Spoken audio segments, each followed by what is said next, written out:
सभी स्टूडेंट को मेरा नमस्ते। आज हम पार्ट नंबर 6 देखेंगे ट्रिग्नोमेट्री। पार्ट नंबर 6 और जो 7 है दोनों सेम एक ही है। इसमें इस 6 नंबर के पार्ट से हमारे पास दो ही प्रश्न बनते हैं, 1 नंबर का ये और दूसरा भी 1 नंबर का। ठीक है, कई बार ऐसा होता है कि इससे 1 नंबर का प्रश्न बनकर और जो पार्ट नंबर जो 7 है इसी का साथी है से उससे 2 नंबर का एक प्रश्न बन जाता है। और सबसे जो बड़ा प्रश्न बनता है वो पार्ट नंबर 7 है, जो इसकी सरसमीकाएँ हैं, त्रिकोणमितीय सरसमीकाएँ।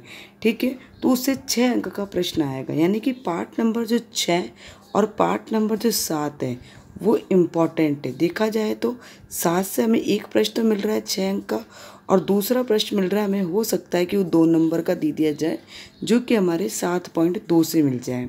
ठीक है, और 6 नंबर से हमारा एक एक अंक का भी प्रश्न मिल सकता है, या तो उधर 1 नंबर कम कर दिया जाए 7.2 से, या इधर 1 बढ़ा दिया जाए।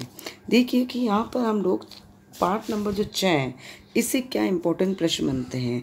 पार्ट नंबर 6 उन्हीं छात्रों छात्राओं को समझ में आएगा जिनको सारणी आती होगी। यहाँ पर हमने sine theta, cos, tan, cot, sec और कॉसेक हमें याद रखना है। 0, 30, 45, 60 और 90। या तो आप साइन का मान याद रख ले, या फिर आप 0 से लेकर 4 तक गिनती लिख दे, सभी में 4 का भाग लगा दे, और जो संख्या कटती है मैं बता देती हूँ आप लोगों को कि जैसे कि हम लोगों ने 0 से 4 तक गिनती लिख दी हम लोगों ने, ये हमने 0 से 4 तक लिख दी। इनमें हमने 4 का भाग लगाया। ठीक है,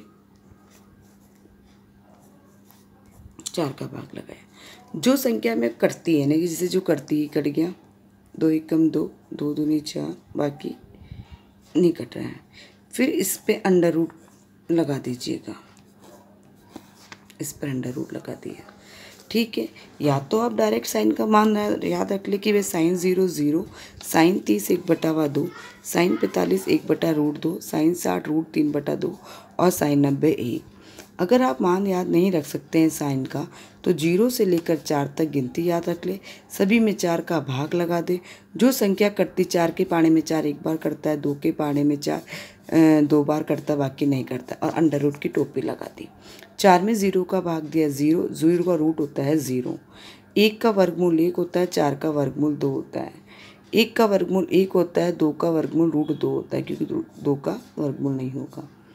और यहाँ √3 बचा तो 3 का √3 रहा, और 4 का वर्गमूल 2 बना, या 1 बचा तो 1 आया।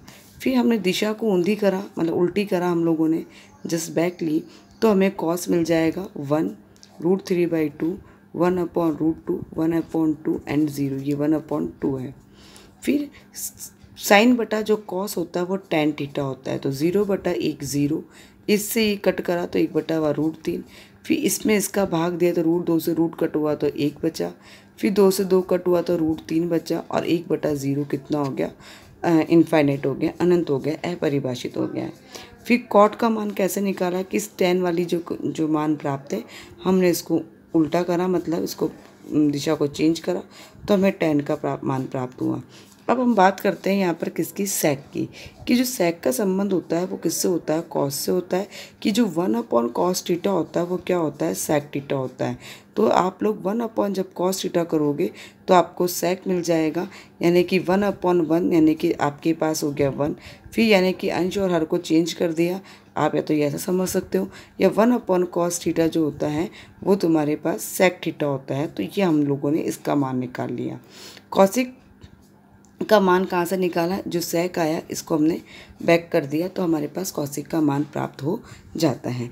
अब इसमें से 1 नंबर का क्या प्रश्न पूछा जा सकता है, कि जैसे कि tan² 60 का मान आपसे पूछ लिया जाए, तो आप सारणी में देखो कि tan ये रहा है, हमारे पास tan है ये है, और tan 60 ये रहा।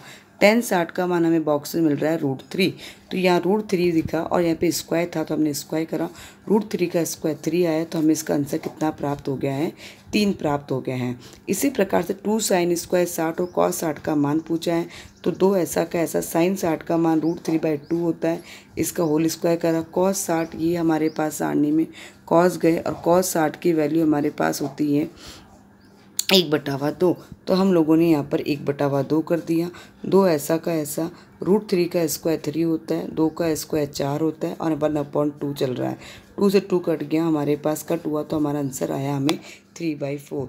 ये वह सवाल है कि जो एक एक नंबर में पूछे जा सकते हैं। यहाँ मैं आपको सारे सवाल नहीं करवा रही हूँ, यहाँ पर मैं आपको वह सवाल करवा रही हूँ जो परीक्षा की दृष्टि से इम्पॉर्टेंट है और जिसे आप कम समय पर अच्छे अंक और पास भी हो सकते हो अगर आप खुद मेहनत करना चाहे तो।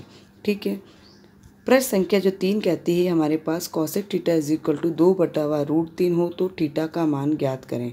तो यहाँ पर हमें देखना होगा कि 2/, इसके 2 तरीके हैं यहाँ पर। या तो आप इसे लाल कक्का हम कर सकते हैं, उससे भी कर सकते हैं, आधार, लम्ब और कण के रूप में भी कर सकते हैं। और हम इसको इस तरीके से कर रहे हैं कि cosec theta is equal to 2/√3।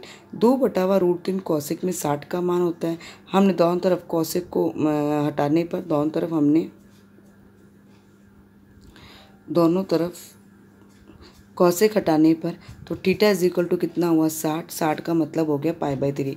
पाई की वैल्यू 180 होती, 3 में 180 का भाग देते हो तो तुम्हारे पास कितना आता है 60 ही आता है। फिर हमारे पास नेक्स्ट क्वेश्चन आता है